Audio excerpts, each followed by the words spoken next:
மழை 10. கையோடு அழைத்து செல்வது என்று கேள்விப்பட்டிருக்கிறான். அது இதுதானோ? அவனின் மணிக்கட்டுக்கு அருகில் பற்றியபடி அவள் குடுகுடுவென ஓட, அவள் ஓட்டத்திற்கு இவன் நடப்பதே போதுமானதாக இருக்க, காற்றின் அசைவில் ஆடும் கடலின் அலையாக நகர்ந்தான். பூமிநாதன் புதிதாக இணைக்கப்பட்ட கணிப்பொறியின் ஒலி அமைப்பின் சோதனையில் ஈடுபட்டிருந்தான். அவன் காதுகளில் அடைத்து இருந்த ஹெட்ஃபோன் காரணமாக தான் அழைத்தது அவனுக்கு கேட்கவில்லை என்று புரிந்து கொண்டவள் அவன் முன்னே கையசைத்து தோளில் தட்டி அவனின் கவனம் மானிட்டரில் வந்து கொண்டிருந்த ஆய்வாளர்களின் பேச்சில் நிலைப்பட்டு இருந்ததை உணர்ந்து பட்டென்று ஹெட்ஃபோனை தலைக்கு பின்னே தள்ளிவிட, "ஹே மது!" என்று அதிர்ந்தவன் நிமிர்ந்து கருண் சாகரை கண்டு விழித்தான். "மது, வத்சு, க்ரீன் ஹவுஸ் ரூப் செட்டிங்கில் ஏதோ டவுட் கேட்கிறார்" என்று சொல்லவும் அவசரமாக வீடியோவை நிறுத்தி வைத்தவன் கருண் கேட்ட விவரத்தை சற்றே யோசித்து கணக்கிட்டு சொன்னான். பின்னர், "சார், அதில் சில தெர்மோஸ்டாட்ஸ் ஃபிக்ஸ் பண்ணணும், அது" என்று வரைபடத்தில் சுட்டி காட்டியவன் இங்கெல்லாம் வரணும் எனவும் அவ்வளவு நேரம் அமைதியாக நின்று கொண்டிருந்த மதுவர்ஷினி, "அப்புறம் சாகர்ஜி, அங்கே போடுற சீட் பெட் சாயில் கூட நீங்கள் சொன்னீங்களே, அந்த ஃப்ளவர் ராக் சாயில், அதுதான் போடணும். அப்போது தான் அது ரிசல்ட் சரியாக பார்க்க முடியும்" என்று அள்ளிவிட, "ஃப்ளவர் ராக் சாயிலா?" என பூமியும் அருகில் இருந்த அருணும் விழிக்க, கருணும் யோசனையில் புருவங்கள் நெறிய பார்த்தான். அருணிடம் திரும்பிய மது, "அதாண்டா அருண், அந்த பிளேஸ், அங்கே சாயில், மண்ணோட பேர்" என கேள்வியாக கேட்டு அவனுக்கு புரிய வைக்க முயற்சிக்க, அப்போதும் அருணிற்கு புரியவில்லை. "அப்படி ஒரு சாயில் இதுவரை நான் கேள்விப்பட்டதே இல்லையே, எதை நீ சொல்கிற?" என குழம்ப, அப்போது மது அழைத்த குரலுக்கு ஓடி வந்தானோ, கருண் வந்திருக்கும் விவரம் அறிந்து ஓடி வந்தானோ, விஷ்ணு விஷால் அங்கே வந்தான். அவனை பார்த்தது மது, "ஹே வா விவி, நீ போய் அங்கே சாயில் கலெக்ட் பண்ணியே, ஃப்ளவர் ராக் பிளேஸ், அத்தோட சாயில், அதை பற்றி சொல்கிறேன், யாருக்கும் புரியலை" என சோகமாக சொல்லவும், "இடத்துக்கு சொந்தக்காரரையே குழப்பி விட்டாயா நீ?" என தலையசைத்தவன் அங்கே குழம்பி நின்ற கருண் சாகரிடம், "சார், அந்த ஏரியா பேர் பூம்பாறையை தான் அவள் அப்படி சொல்கிறா" எனவும் தலையை குலுக்கி கண்களை மூடி திறந்த கருண், "எங்கேருந்துங்க இப்படி ஒரு டிரான்ஸ்லேஷன் கண்டுபிடிச்சிங்க?" என கேட்கவும் அருண் இடையிட்டு, "ஐயோ சார், அவர் டிரான்ஸ்லேஷன்ஸ், நேமிங் எல்லாம் வேறு லெவலில் இருக்கும். முன்பே வா என் அன்பே வா பாட்டை நம்ம தனுஷ் ஸ்டைலில், friendly come oh my love, come with me oh my சோல்னு இவ பாடினது கேட்டு ஆடிட்டோரியமே கடுப்பாகி முட்டை போண்டாவால் அடித்தாங்க" எனவும், "டே போய் சொல்லாதடா, நான் பாட்டு ப்ராக்டிஸில் தீவிரமாக இருந்ததால் சாப்பிடலைன்னு பாசமான என் லவ்வர்ஸ் ஸ்நாக்ஸ் ப்ரொவைட் பண்ணாங்க. பாட்டு முடிஞ்சதும் எவ்வளோ கிளாப்ஸ் கிடச்சிது, கவனிச்சியா?" எனவும், "அடிங், அது உன்னை அடிக்க முடியாத ஆத்திரத்தில் அடித்து கும்பிட்டு உள்ளே போமான்னு சொன்னது" எனவும், "சாகர்ஜி, இவங்க சொல்கிறத நம்பாதீங்க, நிஜாங்கா எல்லாருக்கும் பிடிச்சிருந்தது, எவ்வளோ அப்ரிஷியேட் பண்ணாங்க தெரியுமா? நம்ம பிரச்சனை என்னென்னா, எனக்கு சுத்த தமிழ் தகராறு பண்ணிடும். என்ன பண்ணுறது, வீட்டில் தெலுங்கு, வெளியில் சென்னை தமிழ், படிக்கிறதெல்லாம் இங்கிலீஷ், எல்லாம் கன்ஃபியூஸ் ஆகுதில்ல" என்று தோள் குலுக்கியவள், "அந்த இடத்தோட பேர் கேட்டதுக்கு இவன் தான் அப்படி சொல்லி கொடுத்தான்" என விஷ்ணு விஷால் பக்கமாய் கை காட்டவும், "சார்" என மெலிதாய் அலறியவன், "அவதான் சார், ஒரு வார்த்தைக்கும் அர்த்தம் கேட்டா. பூம்பாறை அவள் வாயில் நுழையலன்னா, பாறைன்னு ராக்கு தான் அப்படின்னு ஒரு ஃப்ளோவில் சொன்னேன், அவளுக்கு அப்படியே செட் ஆகிடுச்சு போல" என தலையை செத்த கருண், "க்ரீன் வேலி போல ஃப்ளவர் ராக், நல்ல பேர் தான்" என சிலாகிப்பாய் சொல்ல, இவர் கேலி பண்ணுறாரா, சிரிக்கிறாரா என விஷ்ணுவும் அருணும் உற்று பார்த்தனர். மதுவோ உற்சாகமாக, "ஆமாம் சாகர்ஜி, நம்ம அந்த நிலம் முழுக்க டியூலிப்ஸ், ஆர்கிட்ஸ், லாவெண்டர் அப்படின்னு கார்டன் போட்டுடலாம், நிஜமாகவே அது ஃப்ளவர் ராக்ஸ் ஆகிடும், ஐடியா" என குதுகலிக்க, கருணின் கண்கள் எங்கேயோ நிலைக்க தலை ஆமோதிப்பாய் அசைந்தது. "ஆமாம், அந்த சாயில் இப்போ நம்ம இங்கே டெஸ்ட் பண்ணுறதுக்கு நிறைய வேணுமே, எப்போ போகலாம் சாகர்ஜி?" என ஆரம்பித்த இடத்திற்கே மது வர, கருண் நிதானமாய், "நேற்று விஷ்ணு விஷால் போன போது அவரே டேவிட் அலாட் பண்ணி எடுத்துகிட்டு வந்துட்டாரே" எனவும், ஏமாற்றத்தில் முகம் கசங்க, "எடுத்து வந்தாச்சா அவனை?" என்று பல்லை கடித்து கையை பிசைய, "ஏன் மது, விஷ்ணு நல்லது தானே பண்ணியிருக்கான்" என் கண்ணாடிக்குள் விழிகளை உருட்டி இருவரையும் பார்த்தான் பூமிநாதன்.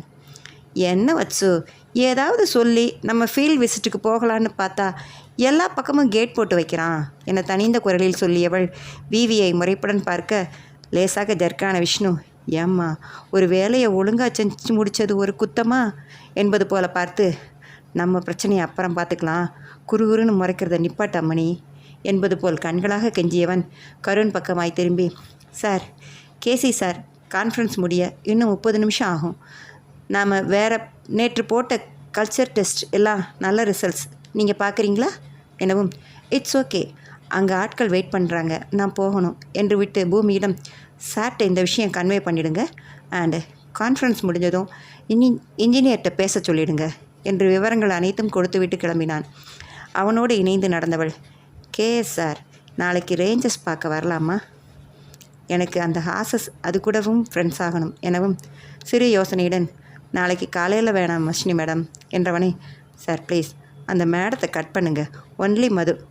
சரி சரி உங்கள் இஷ்டம் போல் வர்ஷினி ஓகே என்று கட்டுவிரல் உயர்த்த, வர்ஷினி என அழுத்தம் திருத்தமாக உச்சரித்தவன் அவளை கூர்ந்து, நாளைக்கு வேணாம், நான் விடிகாலையிலேயே பூம்பாறை மக்கள் திருவிழாக்கு போகணும்.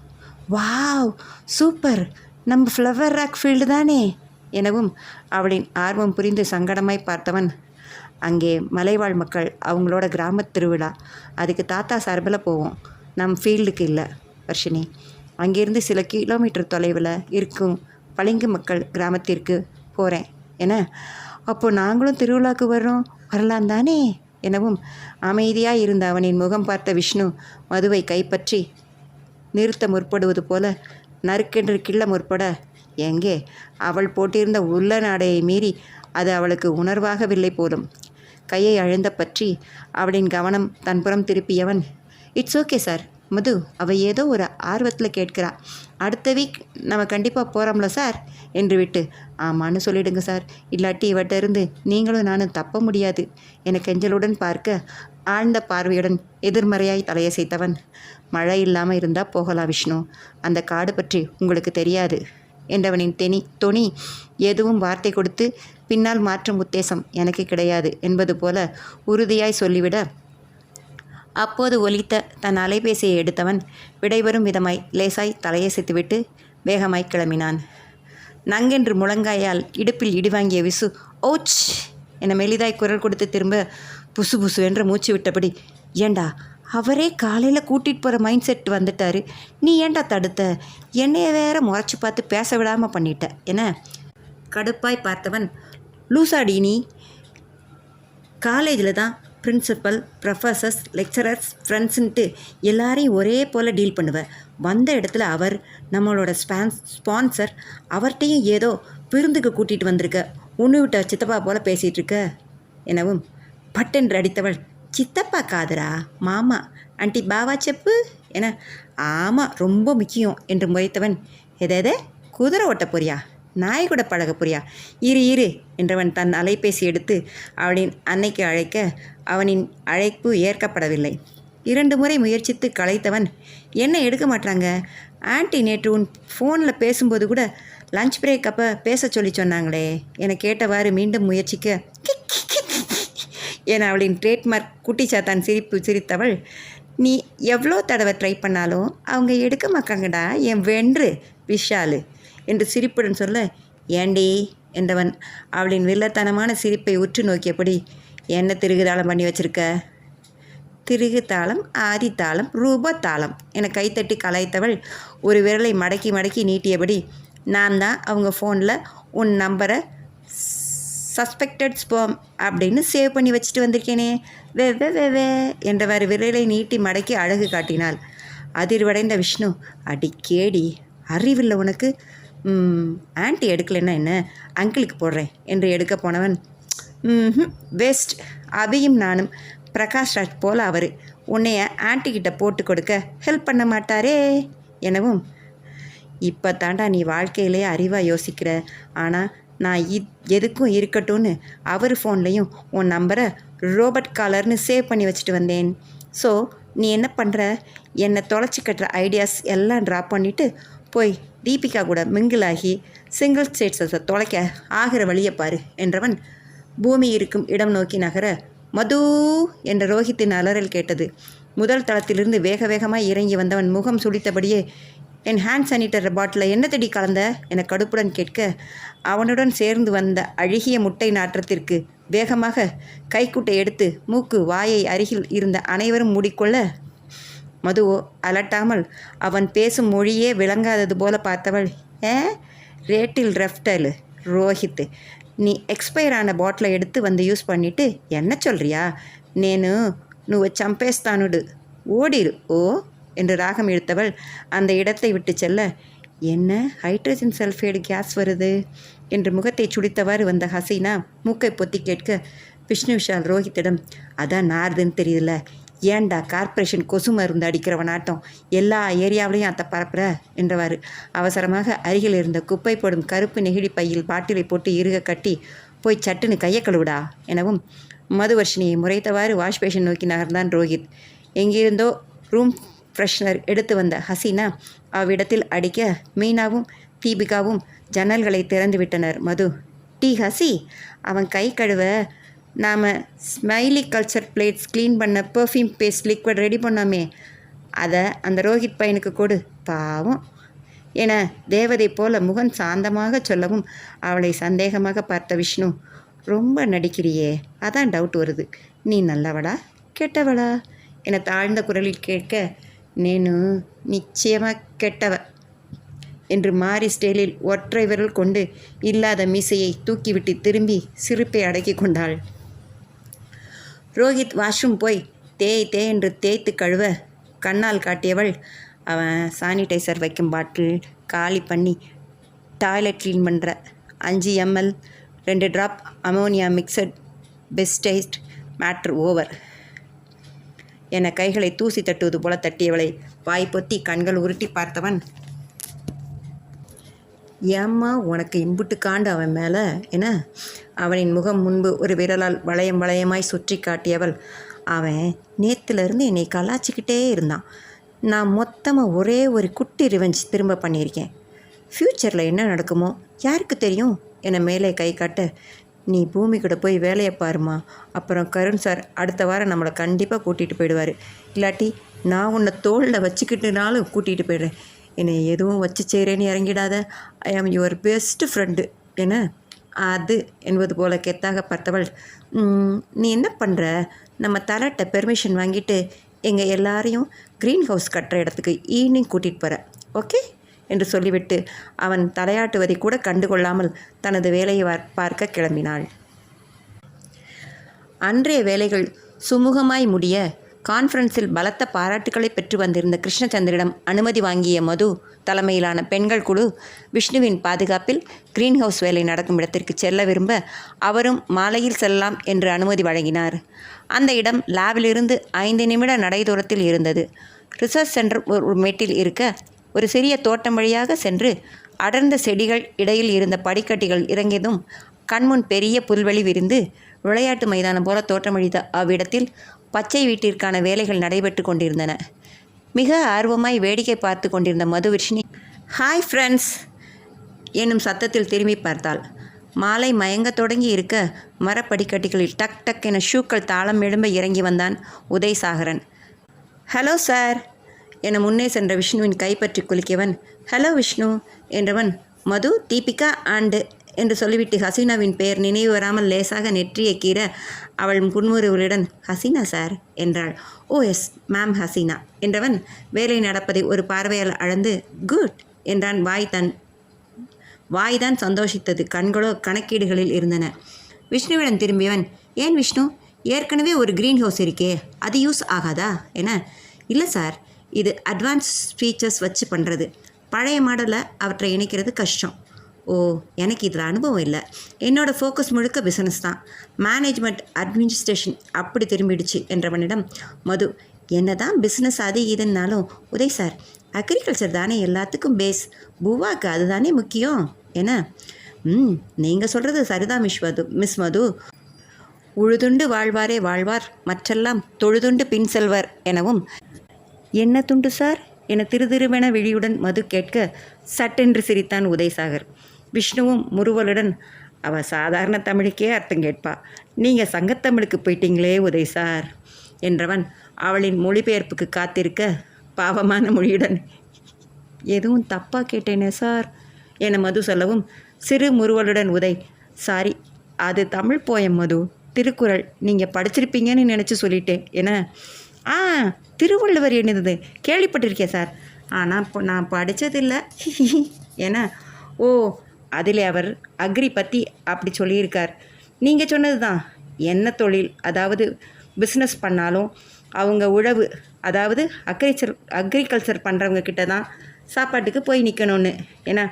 ஓ, அவர் சொல்லியிருக்காரா, வாவ் கிரேட்டில் எனவும் ஆமோதிப்பாய் தலையசைத்தவன் தீபிகா, ஹசீனா, விஷ்ணு அனைவரையும் ஒருமுறை பார்த்து, வீக்கெண்ட் கொடைக்கானல் சுற்றி பாருங்க, டேவிட் கிட்ட சொல்லி வச்சிதே, முக்கியமான இடங்களெல்லாம் அவன் கூட்டிகிட்டு போவான் என.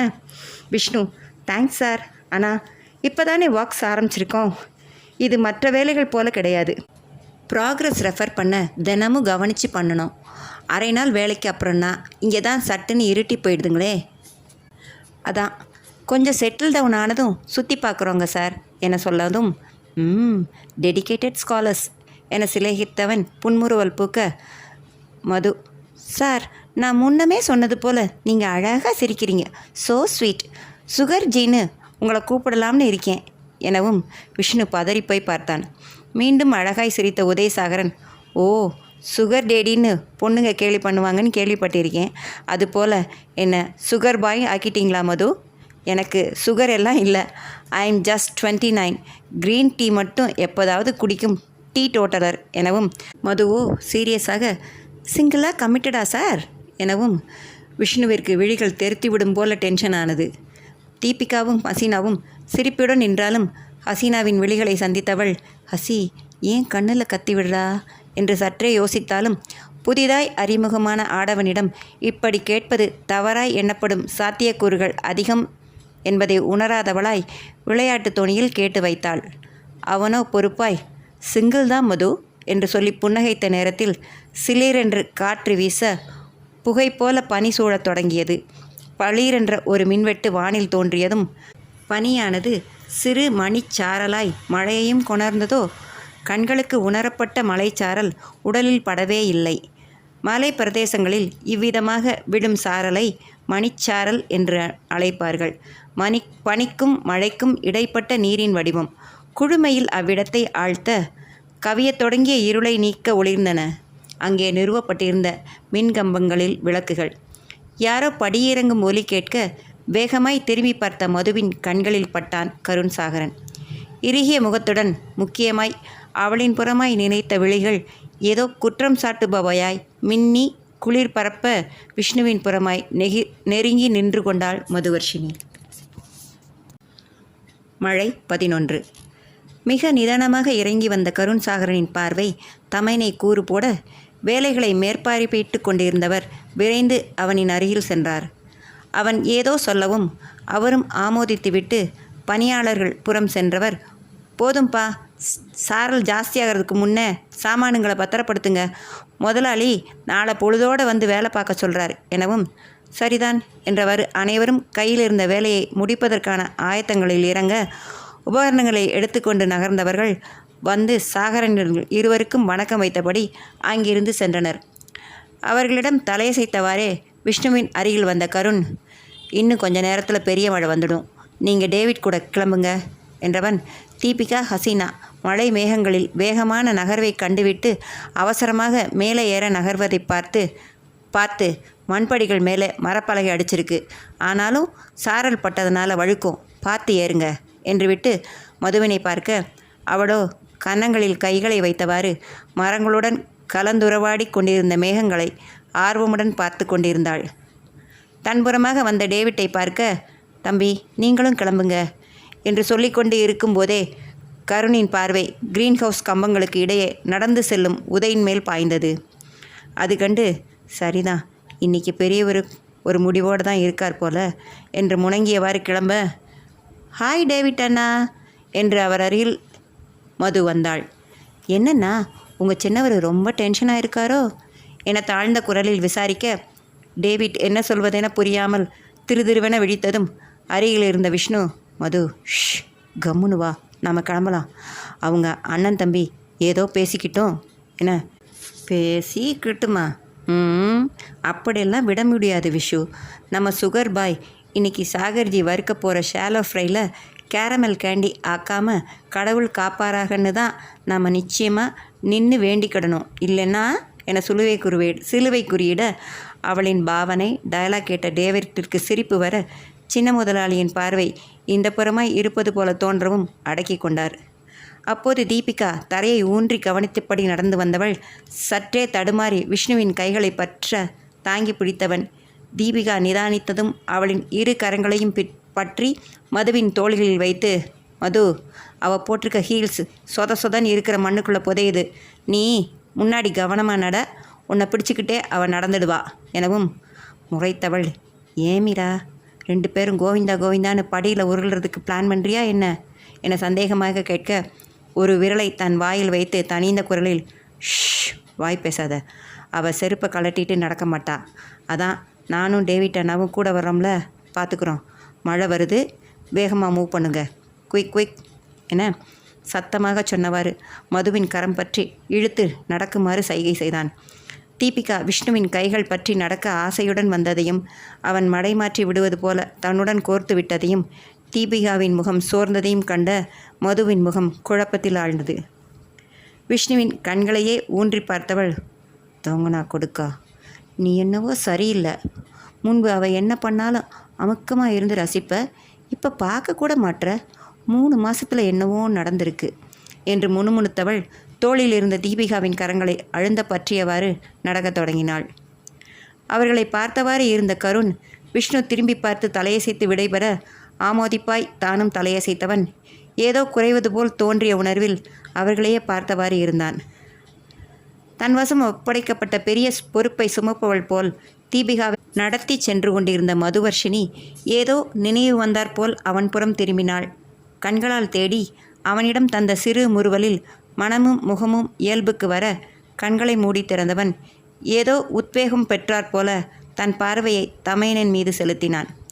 உதயசாகரனோ யாரையும் திரும்பி பார்க்காமல் கிரீன் ஹவுஸ் அடுத்தளத்தின் தூண்கள் அருகில் நின்று ஏதோ முனைப்புடன் பார்த்தவாறு இருக்க மெதுவாக அவன் அருகில் சென்றான் கருண் சாகரன். என்ன பெரியவரே, இங்கேயே இருந்து அந்த இரும்பு கம்பியெல்லாம் கரைஞ்சிடாமல் பார்த்துக்கிற உத்தேசமா? மழை வரப்போகிறது தெரியல என அடிக்குரலில் கேட்டான். இரும்பை கையினால் பற்றி அதனின் கனமும் தரமும் அறிய முயன்றவாறு, நீங்கள் கிளம்புங்க சின்னவரே, எனக்கு வேலை இருக்குது, டவுனுக்குள்ளே போகணும் என அதே தோணியில் பதில் தர கண்களை சுருக்கி பார்த்த கருண் சாகரன், என்ன வேலை? காலையில் அவதியாக போய் பூம்பாறையில் பார்த்து வச்ச வேலை போலவா எனவும் சிறு முறுவலுடன் திரும்பி பார்த்தவன், பரவாயில்லையே, கண்டுக்காதது போல இருந்தாலும் க்ளீனாக ஃபாலோ பண்ணியிருக்க, 3 வருஷத்தில் நிறைய மாற்றம் சின்னவரே எனவும் என்பது போல சீரலாய் ஒலிக்க ஆழ்ந்த அழுத்தமான குரலில் தொடர்ந்தான் கருண் சாகரன். நான் மாறினது இருக்கட்டும், ஆனால் நீ மாறவே இல்லை, அதே புத்தி எனவும் சாரலனது பெருமழையாய் மாறத் தொடங்கும் அறிகுறி தெரிந்தது. இருவருமே தமது ஜர்க்கின் மற்றும் தலையை நனைக்கத் தொடங்கிய மழையை கிச்சிந்தும் மதிக்கவில்லை. இரு மனங்களின் அனலில் அவர்கள் மீது விழுந்த தண்ணீர் சாரல்தான் ஆவியாகி மீண்டும் மேகநிலை அடைந்ததோ என எண்ணும் வண்ணம் அவர்களின் சுற்றி மேகமூட்டம் பனியானது அடர்த்தியாக கவியத் தொடங்கியது. கருண் சாகர் தொடர்ந்து பேசினான். மலைக்குடியினர்கிட்ட போய் அரசாங்க கடன் வாங்கித்தாரேன்னு பேச்சு, அவங்கவுங்க நிலத்திலேயே மாற்று பயிருங்கன்னு அக்ரி ஆஃபீஸர் வச்சு அட்வைஸ், இப்போ கொஞ்ச நேரத்துக்கு முன்னாடி போட் கிளப்புக்கு பேங்க் மேனேஜரை வர வச்சு பூம்பாறையில் கேம்ப் போட சொல்லி ஐடியா. சிறப்பாக வேலை பார்க்குறீங்க எனவும் லேசாய் சிரித்தவன், என் ஆக்ஷன்ஸ் ப்ரோக்ராம்ஸ் என்னை விட நீ தான் தெளிவாக சொல்கிற கருண், கிரேட் என்றவன் இரு கைகளை உயர்த்தி சோம்பல் முறித்து, ஆனால் நிஜமாக அவங்க நல்லதுக்காகத்தான் அவங்ககிட்ட அது பேசினேன், ஏன்னா உன் ஐடியா அங்கே ஒர்க் அவுட் ஆகாது. பல வருடங்களுக்கு முன்னாடி நம்ம தாத்தா நட்டு வச்ச மரக்கன்றுகள் இப்போ வனமாக மாறிடுச்சு. நீ அங்கே வேலையில் இறங்க போகிறேன்னு தெரிஞ்சால் நீ மரங்களில் கை வச்ச அடுத்த நிமிஷம் காடுகளை காப்போன்னு வனவிலங்குகளை காப்போன்னு அங்கே சமூக ஆர்வலர்கள் வந்து இறங்குவாங்க எனவும் முகம் இறுக பார்த்தவன் ஏளன புன்னகையோடு, ஓ மிரட்டுறியா? உங்கள் இடத்துக்கு நான் வரலேன்னா என் ஆட்டத்தை கலப்பேன்னு சின்ன பிள்ளைத்தனமாக சீன்ற, அதெல்லாம் யோசிக்காமலாம் நான் என் வேலைகளை ஆரம்பிச்சிருப்பேன். அந்த மலைக்குடியினர் என்னை நம்புகிறவங்க, தாத்தா கிட்ட வேலை பார்த்தவங்க, நீ அவங்களுக்கு செய்கிறது பண்ண நினைக்கிறது நல்லது தான். அதனால தான் நான் வேடிக்கை பார்த்துட்டு இருந்தேன். ஆனால் அதை வச்சு என்ன தடுத்தலான்னு நினைக்கிற பார்த்தியா? அங்கே இருக்கு உன் குறுக்கு புத்தி என உருமலாய் சொல்ல மலை வலுக்க ஆரம்பித்தது. கருண் ஜெர்கினின் குடியை எடுத்து தலையில் இட்டவர், ஆனால் இனிமேல் நீ என்ன பண்ணாலும் அதை எனக்கு சாதகமாக தான் மாறி போயிடும் பெரியவரே, எல்லா விஷயத்திலும். இந்தா கூட பிடிச்சிக்கிட்டு சட்டுன்னு கிளம்பு, புது மழை உடம்புக்கு ஆகாமல் போயிட போகுது என்று விட்டு திரும்பி அழுத்தமான காலடி தடங்களை பதித்தவாறு மேலே ஏறி செல்ல சகோதரன் தந்த குடையை விரிக்கக்கூட தோன்றாமல் நிமிர்வாய் செல்லும் தன் இளையவனை விரித்து பார்த்து கொண்டிருந்தான் உதயசாகரன். மழையானது கனத்து பொழியத் தொடங்கியிருந்தது. கனமழை பொழிவு ஆரம்பிக்கும் முன்பு தங்கள் வாகனத்தை அடைந்து இருந்த மது ஏதோ தீவிரமான யோசனையில் இருக்க தீபிகாவோ புலம்பியபடி இருந்தார். காலையில் என் மொபைல் மிஸ் ஆகி பார்த்தது, இப்போ பாரு 1000 ரூபீஸ் சாண்டல்ஸ் ஒரு வழியாயிடுச்சு. ஏனோ இன்னைக்கு எனக்கு எல்லாமே பேடாக நடக்குது எனவும் லேசாய் சிரித்த விஷ்ணு, தீபிகா திங்க் பாசிட்டிவ். மொதல் விஷயம், உன் காஸ்ட்லி மொபைல் தொலையலை. நீ போட்டிருந்த 5 இன்ச் ஹீல்ஸ் செருப்பு சேத்துல வழுக்கியும் உன் ஆங்கிள் எலும்பு உடையலை. நீ தத்தி நடக்க தோதா ஒரு 5 அடி வாக்கிங் ஸ்டிக் இந்த தத்தி கிடச்சிட்டா பின்ன என்ன என மதுவின் தோளில் தனது கையை மடக்கி வாகாக வைத்தவாறு சொல்லவும் பிடிப்பு வந்த மது, அதான் அந்த 5 அடி வாக்கிங் ஸ்டிக்கிற்கு பதிலாக இந்த 6 அடி லேம்ப் போஸ்ட் கிடச்சிருந்தா நல்லா இருக்குமேன்னு ஃபீல் பண்ணுறாடா அவ எனவும் ஹசீனா கரெக்டு என ஜிங்ஜக் தட்ட இருவரையும் முறைத்தவன் மதுவிடம் திரும்பி, இனிமேட்டு உன்னை மந்தின்னு கூப்பிட மாட்டேன். ஹே நிஜமாவாடா? தேங்க்ஸு என குதூகலிக்க, ஆமாம் மாமின்னு கூப்பிட போகிறேன் என்று விட்டு ஜன்னல் புறமாய் திரும்பிக் கொண்டான். ஒரு நொடி விழித்தவள் புரிந்து கடுப்பாகி, நீ தேர மாட்ட என கையசைக்க தீபிகாவோ மூட்டை பெற்ற எரிச்சலுடன், போதும் மது, இனி அவன்கிட்ட எனக்காக பேசாத என அவளின் முகத்தை பார்த்த விஷ்ணு அழுத்தமாக, யாரும் யாருக்காகவும் பேச வேணாம், சொல்லி வர்ற விஷயம் இல்லை இது. நான் எப்பவும் தெளிவாக தான் சொல்கிறேன். இதை எல்லாரும் புரிஞ்சுக்கிட்டா நல்லது எனவும் அவர்கள் தங்கியிருக்கும் கெஸ்ட் ஹவுஸ் வரவும் சரியாக இருந்தது. தீபிகா முதல் ஆளாக இறங்கி தொப்பு என ஒலித்த காலடிகளுடன் வேகமாக செல்ல முயல டேவிட், பாப்பா அந்த ஸ்டூலை கழட்டி கையில் எடுத்துக்கோங்க, திரும்பவும் உளுந்துட போறீங்க என அக்கறையாக சொல்லவும் அனைவருக்கும் சிரிப்பு வர தீபிகாவின் கோப முகம் கண்டு அடக்கி கொண்டனர். கதவை திறந்த மீனா, டேவிட் அண்ணே நல்ல வேளை வந்தீங்க. நம்ம சின்னையன் மதியமே சாவியை கொண்டாந்து கொடுத்துட்டான். உடம்பு முடியலையாம், இன்னைக்கு நைட்டு அவன் பார்க்க முடியாதான், மேனேஜர்கிட்ட சொல்லிட்டானா எனவும் டேவிட், என்ன சின்ன மதியமே கிளம்பிட்டானா? பிராணிகளுக்கு தீனி போட்டுட்டு போனானா என்ன என, இல்லை போலண்ணே, நாய்ங்களுக்கு நான் செஞ்சிட்டேன், நீங்கள் எடுத்து போயிடுங்க, குதிரைகளுக்கு என்ன பண்ணான்னு தெரியல எனவும் குறுக்கில் வந்து குதித்த மது, குதிரைங்களா நிறைய இருக்கா டேவிட்டனா? நீங்கள் ரேஞ்சர்ஸ் பார்க்க போகிறீங்களா? நானா 2 மினிட்ஸ் நானும் வரேன், எனக்கு பெட் அனிமல்ஸ் ரொம்ப பிடிக்கும், அதுங்களோட என்னைய ஃப்ரெண்டாக்கி விடுங்க ப்ளீஸ் என டேவிட்டோ தயக்கமாய், இல்லை பாப்பா இப்போ மழை வேற பெஞ்சிக்கிட்டு இருக்கு, கரண்ட் வேற இங்கே அடிக்கடி போகும், இப்போ தோட்டத்துக்கு வேணாம், நாளைக்கு கண்டிப்பாக கூட்டிகிட்டு போகிறேன் எனவும், நான் சும்மா சொல்லாதீங்க, நாளைக்கு காலையில் நீங்கள் ஃப்ளவர் ராக் வில்லேஜ் ஃபெஸ்டிவலுக்கு போயிடுவீங்க, சாகர்ஜி சொன்னாரே எனவும், எங்கன போகிறோம், யார் சொன்னா பாப்பா என ஆச்சரியமாக கேட்டார் டேவிட். மது யோசித்து, அதாண்ணா உங்கள் சின்னவர், டெம்பிள் கோயில் ஃபெஸ்டிவல் ஏர்லி மார்னிங் என டேவிட், சின்னவரே சொன்னாரா? ஆமாம் இப்போ தான் ஞாபகம் வருது. ஏ புள்ள மீனா, சாப்பாடு கொண்டு வா, அப்படியே உன் வீட்டுக்காரனை டியூட்டி பார்க்குறதுக்கு இங்கே கேஸ் கார்டன்லன்னு சொல்லி வர சொல்லிடு, நான் சின்னவர்கிட்ட ஓட போகணும் என்றவர் அவள் வேகமாக நகர்ந்ததும் பெரியவர் கிளம்புற வர எதுவும் ரசப்பாசம் ஆகிடக்கூடாது எசப்பா என முணங்க மது நினைவு வந்தவளாய், ஏன்னா சின்னவரும் பெரியவரும் ஏன் எப்போவும் சண்டை போடுறாப்புலையே இருக்காங்க, அவங்க அப்பா அம்மா அதை கேட்க மாட்டாங்களா? அவங்க மனசுக்கு எவ்வளவு கஷ்டமாக இருக்கும் இல்லை, 2 கொடுக்குகளும் சண்டை போட்டுக்கிட்டே இருந்தா என, கொடுக்கா என விடுத்தவருடன், சாரிண்ணா, கொடுக்குன்னா மகன்னு அர்த்தம் எனவும் விரக்தியாய் சிரித்தவர், ஓ ஆனால் அவங்களோட அம்மா இல்லை பாப்பா எனவும், என்ன இல்லையா, இங்கே கொடைக்கானலில் இல்லையா என கேட்க தலையசைத்தவர், இந்த உலகத்திலேயே இல்லை.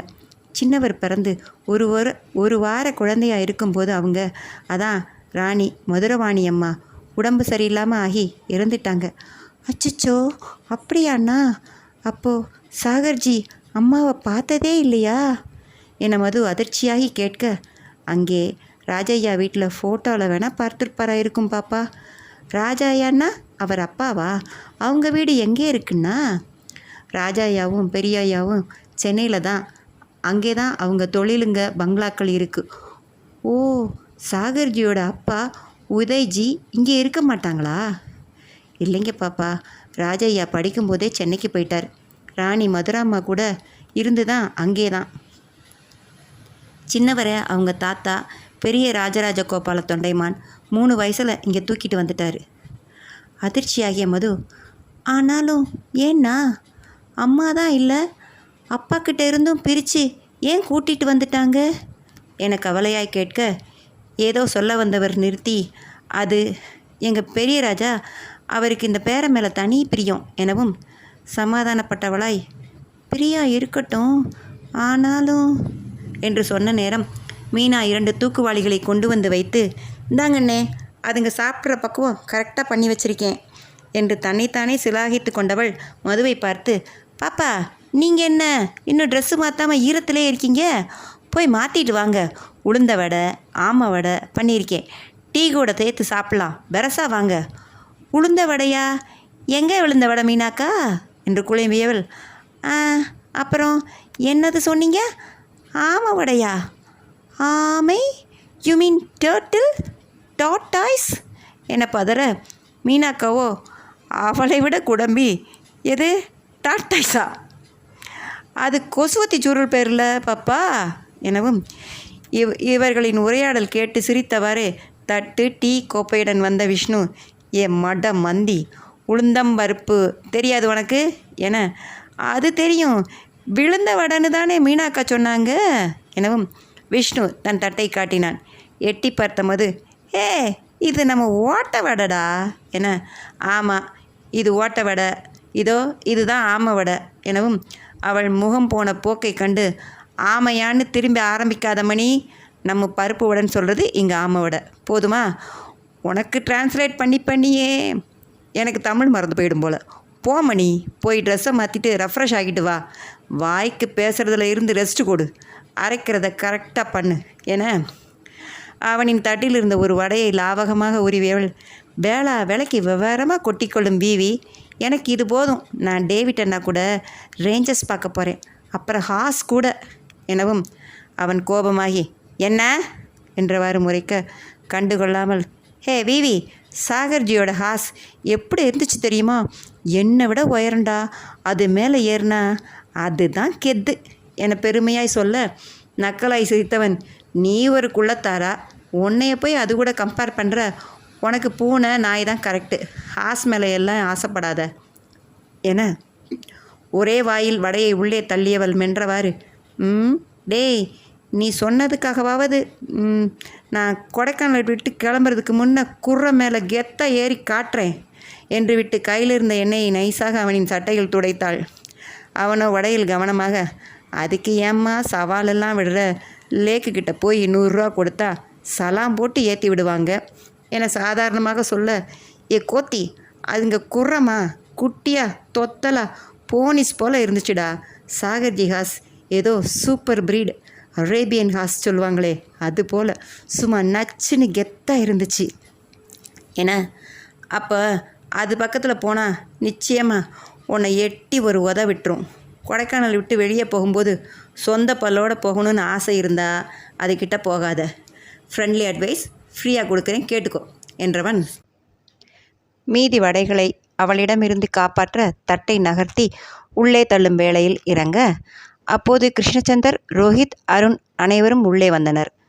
மதுவை பார்த்ததும் ரோஹித் தன்னையும் அறியாமல் தன் கையை முகர்ந்து பார்த்து கொண்டான்.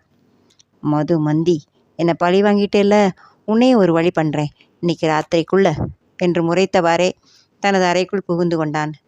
டேவிட்டுடன் கிளம்ப ஒற்றை காலில் நின்றவளை சமாளிக்க விஷ்ணு விஷால் தானும் கிளம்ப முற்பட கேசி அறையிலிருந்து வேலை தொடர்பாக அவனுக்கு அழைப்பு வந்துவிட்டது. 1000 அறிவுரைகள். டேவிட் உடனேயே சென்று பத்திரமாக இருக்குமாறு சொல்லிவிட்டு அவன் சந்தரின் அறைக்குள் போக, டேவிட்டுடன் உற்சாகமாக கதை பேசியவாறு கேஸ் தோட்டத்திற்கு தன் புதிய நண்பர்களை சந்திக்கப் போகும் மகிழ்வில் நடந்து கொண்டிருந்தாள் மதுவர்ஷினி. மழை 12. மாலை மயங்கி இரவின் மடியில் தஞ்சம் புகும் அந்தி நேரம். நீளமாய் ஓடிய கரும் சாலை. இருபுறமும் மலைக்காட்டிற்கே உரித்தான பசிய புற்கள் மற்றும் பெயர் தெரியா செடிகள். மரங்களின் அடியில் அழகாய் விருந்தி கிடந்த ஃபேர்ன் செடிகள். வான்தொடும் உயர மரங்கள். கரும் மேகங்களை குத்திவிடவா, நீயாக இறங்கி வருகிறாயா என்று மிரட்டும் கூர்மையில் நின்று கொண்டிருந்தன. மழைக்கு பின்னான அந்திப்பொழுது இளம் சிவப்பாய் ஒளியை படரவிட்டு நகர்ந்து கொண்டிருந்தது. டேவிட் இரு பாத்திரங்களையும் கையில் பற்றியவாறு நடக்க சடச்சடத்தவாறு கூடவே நடந்து கொண்டிருந்த மதுவர்ஷினி, எனக்கு இந்த ஊர் கிளைமேட், நீங்கள், மீனாக்கா, நம்ம ரிசர்ச் எல்லாமே ரொம்ப பிடிச்சிருக்கு என. நல்லது பாப்பா என சிறு முறுவலுடன் நடந்தவர் பார்வை அவளின் பாதையிலும் கவனமாயிருந்தது. பாதையோரத்தில் கொத்து கொத்தாய் இட்லி பூ போல சிறியதாக பூத்து கிடந்த மலர்களைக் கண்டு, இது என்ன பூனா, கொடைக்கானலில் வரும் வழியெல்லாம் இருந்தது, ஒரே கொத்தில் ஒயிட், பிங்க், எல்லோ எல்லாமே இருக்கே, ஆரஞ்சு ரெட்டு கூட என ஆர்வத்துடன் கேட்டவாறு நடக்க, இது இங்கே சர்வசாதாரணமாக இருக்கும் செடி பாப்பா, நாங்கள் பீனாரி பூன்ஸ்வோம், சிலர் உன்னிப்பூன்னு சொல்லுவாங்க, அழகாக இருக்குன்னு பக்கத்தில் போய் பறிச்சிடாதீங்க, உள்ளே இருக்கும், அந்த பூ ரொம்பவும் நாத்தம் அடிக்கும் எனவும், நாத்தம், ஓ சரி சரி என்பது போல தலையாட்டி கொண்டாள். அவள் தலையாட்டிய வேகம் கண்டு டேவிட்டுக்கு சிரிப்பு வர முறுவலுடன் நகர்ந்தார். நாளை காலை வாக்கிங் வந்து பறிச்சிட வேண்டியதுதான் என்ற எண்ணம் அந்த தலை உருட்டலுக்கு பின்னே ஓடுவது அவருக்கு எப்படி தெரியும் பாவம். சொன்னதும் கேட்டுக்கிடுது, மிக நல்ல பொண்ணு என்ற எண்ணத்துடன் கையில் பழுவுடன் நடந்தவர் வேகம் குறையவே இல்லை. வளைந்த பாதையானது ஏற்றம்போல் இருக்க திரும்பி அவர்கள் ஜாகிங் செல்வன் போல் தங்களை பின்னே ஓடி வந்த பூமிநாதனை கண்டு ஆச்சரியமடைய, மது, ஏ வத்சு வந்துட்டியா, சந்தர் சார், அருண், ரோஹித்து எல்லாரும் வந்தபோது உன்னை காணோமேன்னு நினச்சேன், எந்துக்கு ரன்னிங்கு, மார்னிங் மிஸ் ஆன ஜாகிங் பண்ணுறதுக்கு லேபில் இருந்தே ஓடி வந்தியா என்ன, பரவேலேது என கேட்க, இல்லை மது, இப்போ தான் ஜீப்பில் வந்து இறங்கினேன், வாசல்லையே மடக்கின விஷ்ணு நீ கார்டன் போயிருக்கேன்னு சொல்லி உன்னை பார்த்துக்க துரத்தி விட்டுட்டான் என. அச்சோ ஸ்வீட்டு, என் மேலே எவ்வளோ அக்கறை உங்கள் 2 பேருக்கும் எனவும் திருதிருவென கண்ணாடிக்குள் விழித்தவன், நோ மது, எஸ், உனக்கு என்ன பிடிக்கும், ஸோ எனக்கும் உன் மேலே அன்பு அக்கறை இருக்குது, ஆனால் விஷ்ணு சொன்னது, டேவிட் என்ன பாவம் மந்திட்ட, சரி சரி மதுக்கிட்ட தனியாக மாட்டிட்டாரு, அவரை உடனே போய் காப்பாற்று, கூடவே இருந்து அவகிட்ட இருந்து காப்பாற்றி எப்படியாவது சீக்கிரமாக கூட்டிகிட்டு வந்துடு, நம்ம ரிசர்ச் வேலைக்கு அவர் ரொம்ப முக்கியம் அப்படின்னு சொன்னா எனவும், புசு புசு என மூச்சு விட்டு, நிச்சங்கா, வெரி புக்கா விஷு, என்னை டேமேஜ் பண்ணுறதையே பொழப்பா வச்சிருக்கான் என்று புலம்பியவள் பாவமாய் முகம் வைத்து கொண்டு டேவிட் புறமாய் திரும்பி, அப்படி அண்ணா தொந்தரவு பண்ணினேனா உங்களை எனவும், சேச்சா இல்லை பாப்பா, தம்பி சும்மா சொல்கிறாரு, காலையில் அட்டைப்பூச்சி கடித்த இடத்துக்கு போகிறீங்கன்னு அக்கறையில் அவரே வந்திருக்காரு என்று சிரித்தவர், அண்டா அப்படித்தானே வத்சு என மது ஆவலாய் கேட்க, பூமிநாதனோ சந்தர்ப்பத்தை பயன்படுத்துபவனாய், ஆமாம் மது என வழிந்தான். அவனின் தோளில் தட்டி முறுவளித்தவள் முன்னே பார்க்க வளைந்து திரும்பிய இடத்தில் அடர்த்தியான கொடிகளால் பின்னலிட்டு அலங்காரம் செய்யப்பட்டது போன்ற வளைவினை தாங்கி நின்ற வலுவான இரும்பு கதவுகளை கண்டு வியந்து, அடடே, இந்த ரோடு வழியாத்தானே நாம் டவுனில் இருந்து வந்தோம், இப்படி ஒரு இடம் இருக்கிறதே தெரியலையே என கண்களை விரித்து கேட்க, பூமி கண்ணாடியை ஏற்றிவிட்டபடி, that's why you know Madhu, the angle of our vision in 19 degrees too என்று அதற்கான காரணத்தை அறிவியலால் விளக்க ஆரம்பிக்கவும், ஐயோ வத்சு கீழே பாரு என மது கத்த, அவன் துள்ளி குதித்து என்ன என்ன என வினவும், உன் ஷூலேஸ் அவிழ்ந்திருக்கு, டைட் இட் அப், நடக்கும்போது தடுக்கி விட போறார பாரு என்றால் படு சீரியஸாய். டேவிட் கதவுகளை திறக்க முயன்று கொண்டிருந்தவர் கவியத் தொடங்கிய இருளில் சாவியின் துவாரம் தெரியாமல் சிரமப்பட்டு கொண்டிருந்ததை கண்டவள் அருகில் சென்று தன் மொபைல் டார்ச் இயக்கி ஒளி காட்டினாள். ஈரம் காரணமாக தகராறு செய்த பூட்டை ஒரு வழியாக திறந்த டேவிட், இங்கே இருங்க பாப்பா, ரேஞ்சர்ஸை கட்டி போட்டிருக்கானா, காவலுக்காக அவிழ்த்து விட்டுருக்கானான்னு பார்த்துட்டு வரேன் என்றவர் உள்ளே செல்ல, சில நொடிகள் கடந்ததுமே பொறுமையின்றி எட்டி எட்டி பார்த்து கொண்டிருந்தாள் மதுவர்ஷினி. தரையில் மண்டியிட்டு அமர்ந்து ஷூலேஸை கட்டிவிட்டு அவளின் அருகே வந்த பூமிநாதன் நிமிர்ந்து அண்ணாந்து பார்த்தான். கொடிகளுக்குள் ஒளிந்து கொண்டிருந்த வளைவின் உச்சியில் பிரவுன் நிறத்தில் தந்த வெண்மையில் எழுதப்பட்ட KS கார்டன்ஸ் என்ற எழுத்துக்களை வாசித்து, "ஹேய், இந்த போர்டு செடி கொடியா இருக்கிற இடம் எல்லாம் பார்த்தா ஜுராசிக் பார்க் போல இருக்குல்ல மது" எனவும், "வத்சு, எப்படி செம பிரில்லியன்ட்டுடா, நீ சொன்னது போலவே உள்ளே டைனோசர்ஸ் வெரைட்டி ரீபார்ன் பண்ணி வச்சிருக்கார் சாகர்ஜி, எப்படி கண்டுபிடிச்ச" என ஆச்சரியமாய் கேட்க, வர்ஷினியை திரும்பி பார்த்த பூமிநாதனின் கண்களில் லேசான பீதி தெரிந்தது. "ஹே, ரியலி?" என்று கேட்டவனிற்கு நம்பவும் முடியவில்லை, நம்பாமல் இருக்கவும் முடியவில்லை. "டைனோசரஸ்? நீ பாத்தியா என்ன?" என கூர்ந்தபடி கேட்க, "நோ நோ" என்று விட்டு அவனை நெருங்கியவள் தாழ்ந்த குரலில், "அதுக்குத்தான் இப்போ ரகசியமா யாருக்கும் தெரியாம நாம் வந்திருக்கோம். நாம தான் ஃபஸ்ட்டு விசிட்டர்ஸ்" என உற்சாகமாக சொல்லவும், எச்சில் விழுங்கியவன் அறிவு தந்த நம்பிக்கையையும் இதுவரை கண்ட காட்சிகள் தந்த சந்தேகமுமாய் மதுவை பார்த்து, "ஏய், அது நடக்க வாய்ப்பில்லை மது, நீ சும்மா என்கிட்ட விளாடுறதானே" என்றவனின் காதுகள் கூர்மையுற பூம் பூம் பூம் எனும் ஒலிகள் வந்து விழுந்து தியேட்டரின் டால்ஃபின் எஃபெக்ட் தர சுற்றுமுற்றிலும் பார்த்தவன் லேசாய் திறந்த இரும்பு கதவின் வழியே தலை நீட்டிய இளம் சிவப்பு நிற உருவம் கண்டு விதிர் விதிர்த்து, "ஓ மை குட்னஸ், சுவாச்சூர் முத்ரகாளி" என கத்தி தன் குலதெய்வத்தை துணைக்கு அழைத்தவனாய் ஓடத் தயாராக, மதுவோ "ஹாய் ரேஞ்சர்" என்றவாறு முன்னால் நகர ஆரம்பித்தாள். பதறிப்போனவனாய் பூமி, "நோ மது, அதுகிட்ட போகாதே" என அவளின் மேற்புற கையை பற்றி இழுக்க, அவளோ குனிந்து என தனது ட்ரேட்மார்க் சிரிப்பு சிரித்து அவனையும் தன்னோடு இழுத்தவாறு நகர்ந்து, "ஏமிரா, நான் என்ன சொன்னாலும் நம்பிடுவியா?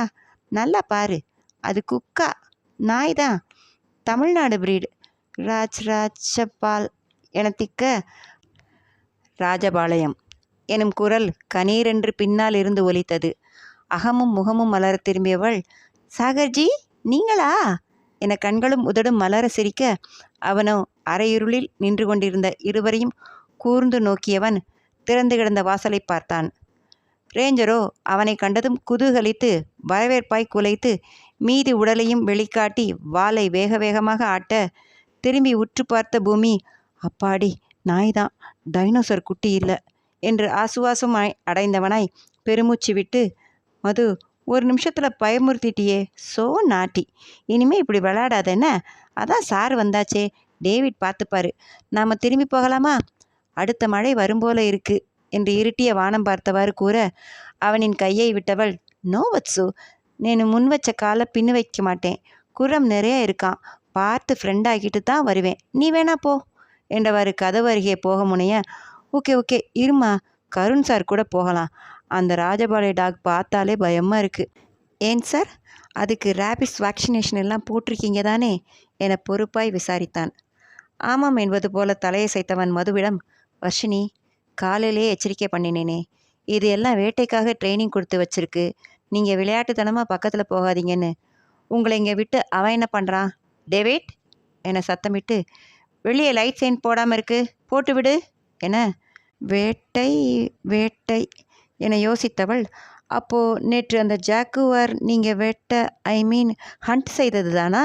எனவும், கருண் சாகர் ஒற்றை புருவ உயர்த்தி அவளை பார்த்தவன் மறுப்பாய் தலையசைத்து, "அது தற்காப்புக்காக பண்ணது, அரசாங்கத்திடம் ஒப்படைச்சாச்சு" என்ற நேரத்தில் டேவிட் விளக்குகளை இயக்கிவிட்டார் போலும். வாசலின் விளக்கு பிரகாசமாய் ஒளிர முன்னே சென்றவன், "கோயின்" என்று நாய்களிடம் கட்டளையிட்டவாறு கதவை விரியத் திறந்தான். விரிந்த கதவின் உள்ளே வனம், அழகிய சோலை வனம். ஆங்காங்கே பால் நிலவின் ஒளியை கடன் வாங்கியது போல வெளிச்சம் காட்டின மின்விளக்குகள்.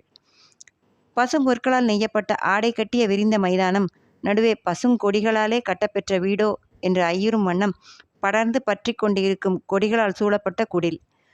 அல்லிப்பூக்கள் சிரித்து நின்ற சிறிய குளம், சுற்றிலும் செடிகளும் பறவைகளும் கமான மரக்கூண்டுகளும். அவை கூண்டுக்குள் அல்ல, பறவைகளின் கூடுகள் எனும் சொல்லும்படி சிறிய மரத்தினுள் கூடுகள் பல இணைக்கப்பட்டது போல அமைப்பில் சிறிய மரவீடுகள் போன்ற தோற்றத்தில் இயற்கை அழகாய் நின்றன.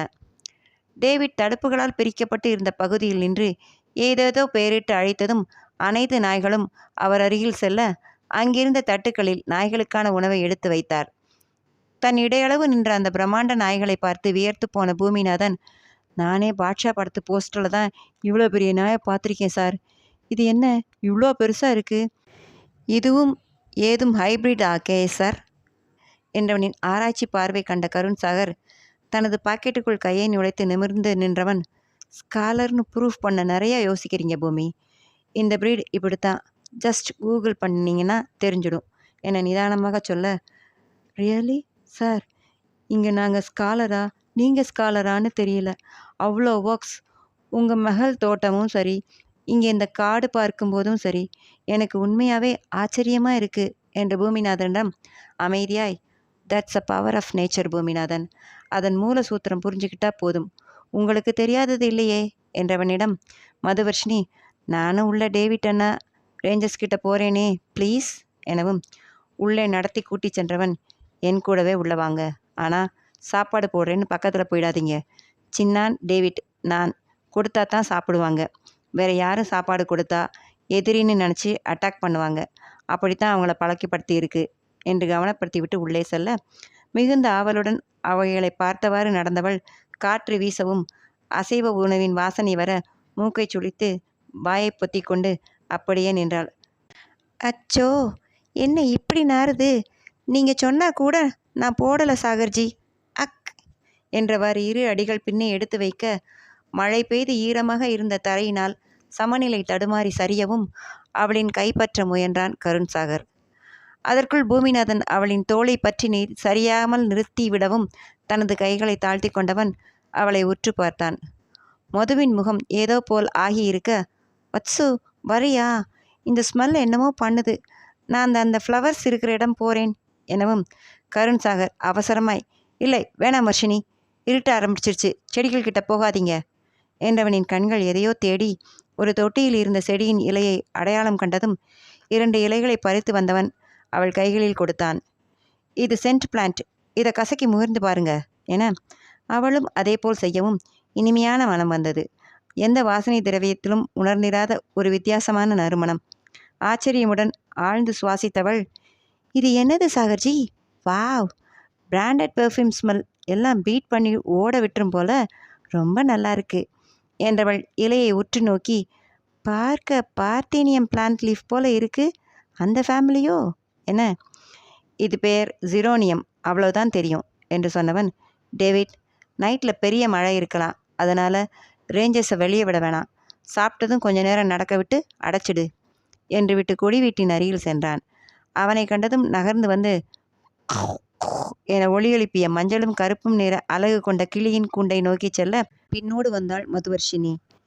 புதிய ஆளை கண்டதும் அந்த கிளி, யாருமா நீ என்பது போல லுக்கு விட்டு தள்ளி சென்று ஓரமாய் நின்று கொள்ள, புஜ்ஜி வாடி, வாடியா வாடாவா தெரியலையே, வா, எங்க இன்னொரு வாட்டி சொல்லு, சாகர்ஜி பேர் சொன்னியே என்று கொஞ்சி அழைக்க, அந்த கிளியோ, உன் கொஞ்சலெல்லாம் எனக்கு வேணாம் போ என்பது போல சென்று கிளைக்குள் ஒளிந்து கொண்டது.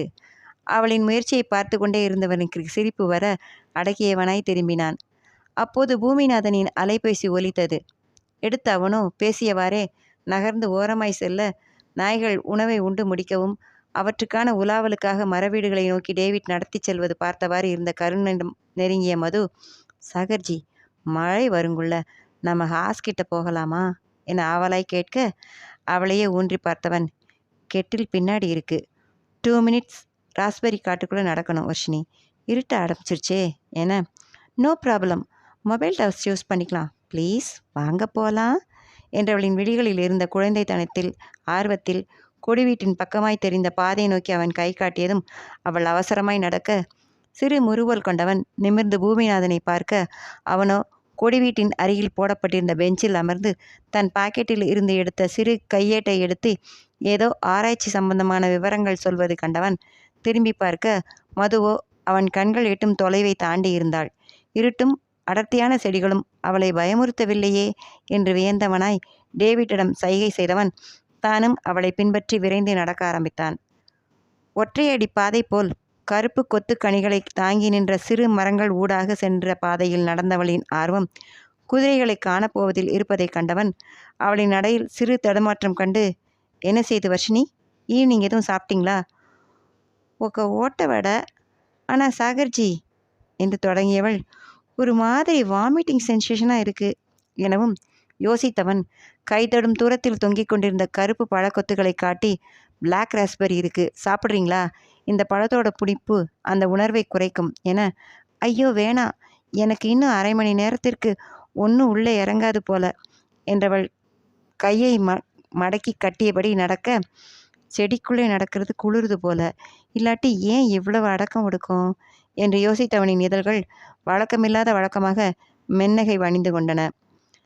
சில மீட்டர் தொலைவுகள் நடந்ததும் வட்டமாய் தடுப்பு கட்டைகளால் காக்கப்பட்டு இருந்த புல்வெளியும் குட்டி குட்டியாய் பிரிக்கப்பட்டிருந்த குதிரை லாயங்களையும் கண்டவளிற்கு அவ்வளவு நேரம் உணர்ந்த குளிர் என்ற உணர்வே மறந்து போக வேகமாக விரைந்தாள். ஓடினாள் என்றுதான் சொல்ல வேண்டுமோ? பூச்சிகள் எதுவும் நுழையாதவாறு பலையிடப்பட்டிருந்த லாயத்தின் பிரிக்கப்பட்டிருந்த அறைகளில் கபிலம், கரும் பழுப்பு, வெண்மை, ஆழ்ந்த பழுப்பில் நெற்றியில் மட்டும் வெண்மை, கருமை என 5 நிற குதிரைகள் நின்று கொண்டிருந்தன. அவளின் ஓட்டத்தின் விரைவு கண்டவன், வர்ஷினி லிசன், குதிரைகள் நாய்களை விட ரொம்ப சென்சிட்டிவ். இவ்வளோ மடமடன் பக்கத்தில் போனீங்கன்னா அதுங்க பயந்துடும் என்னை எச்சரிக்க, இவ்வளோ பெரிய அனிமல் என்னையை பார்த்து பயப்படுமா? அது நிடர் அனிமல், சும்மா கதை விடாதீங்க சாகர்ஜி என்றாலும் அவளின் வேகம் குறைந்தது. இல்லை வர்ஷினி, பயம்னா இரிட்டேட்டட், குழப்பமாயிடும். அப்படி ஆகும்போது டக்குன்னு முன்னாடி நிற்பவர்களை கடிச்சிடும் அல்லது உதைச்சிடும். அதனால் தள்ளியே நில்லுங்க. இப்போ டேவிட் வந்துடுவான். நீங்கள் கொஞ்ச நேரம் வெயிட் பண்ணி நின்னா அதுக்கு புல் கூட கொடுக்கலாம் என்று ஆசை காட்டவும் மலர்ந்தவள், வாவ் அப்போ சரி என்று விட்டு முன்னே சென்று கொட்டிலில் நின்று கொண்டிருந்த எல்லா குதிரைகளையும் ஊன்றி கவனித்தாள்.